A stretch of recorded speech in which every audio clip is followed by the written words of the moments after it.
কন্যা সন্তান মানেই ঘরের বাগানে ফুটে থাকা সবচেয়ে সুন্দর ফুল। তার কোমলতা, তার মমতা আর তার ভালোবাসা যেন কারো জীবনে স্বর্গ এনে দিতে পারে। হ্যালো বন্ধুরা, আসসালামু আলাইকুম। আপনারা দেখতে পাচ্ছেন এই যে আমি কিছু কাটাছিড়া করতেছি। হ্যাঁ, তো এগুলো আসলে কি জিনিস আপনারা যদি জেনে থাকেন, ক্যামেরাতে জুম করে দেখেন, তাহলে আমাদের এই ভিডিওর কমেন্ট বক্সে আপনারা কমেন্ট রেখে যাবেন। হ্যাঁ, অনেক সুন্দর। তো আজকে বাজার থেকে হঠাৎ করে চোখে পড়লো এরকম বোদা বোদা ভাবে শাক বিক্রি করতেছে। তো আমি শাগালাকে জিজ্ঞেস করলাম, মামা এগুলো কি শাক? উনি চট্টগ্রাম অঞ্চলের ভাষায় বললো, চট্টগ্রাম ভাষায় বললো এগুলো বতার শাক। তো ওদের ভাষায় ওরা বললো বতার শাক। তো আমি বললাম, মামা বতার শাক তো আমি জীবনে খাই নাই, আমাকে একটু দিয়ে দেখেন তো এগুলো কেমন হয় খাইলে। ওই যে মামা আপনি এগুলো বাসায় নিয়ে যখন কুটাছে বাছা করে আপনি রান্না করবেন, আপনি যখন রান্না করবেন তখন এগুলো অনেক টেস্টি এবং অনেক মজা হবে।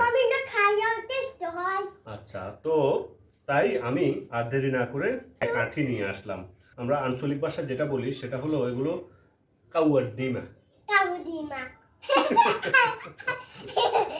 আসলে বন্ধুরা, আমরা তো সেই 90 দশকের মানুষ, তো ওই হিসাবে কাউয়ার ডিমা বলছি। তো আমার মা তো 2026 সালের আপডেট মেয়ে, তো ও কাউয়ার ডিমা শুনে হেসে দিল। তো যাই হোক, আপনারা যে যে নামে চিনেন এই শাকটা, তাহলে অবশ্যই আপনারা আমার এই কমেন্ট বক্সে জানিয়ে যাবেন। তো আপনারা দেখতে থাকুন। আহা মা, তুমি তো নষ্ট করে ফেলতেছো। এগুলো ভাবে কুটে দেখি, বাবা তোমাকে দেখাই, তুমি শিখো।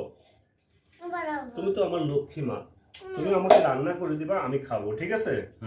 তো বন্ধুরা, আপনারা দেখতে থাকুন এই শাকগুলো কিভাবে পরিষ্কার করে নিতে হয়। আর এখানে আমি আপনাদেরকে দেখাই, এই যে দেখেন, এখানে একটা জিনিস লক্ষ্য করেন, এই যে এখানে এই যে ফুলগুলো দেখতেছেন, এই ফুলগুলো কিন্তু খাওয়া যায় না। এই ফুলগুলো বাদ দিয়ে আপনাকে নিতে হবে এই যে শাকের একদম মানে আগাগুলো নিতে হবে। তো যাই হোক, আপনারা দেখতে থাকুন।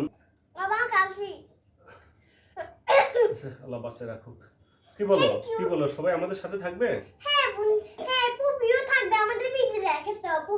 ও আচ্ছা, বন্ধুরা, আপনারা যারা যারা আমার মামুনের ভিডিওগুলো দেখেন, আপনারা সকলে আমাদের এই ভিডিওটা আপনারা প্রচুর পরিমাণে শেয়ার করে দিবেন।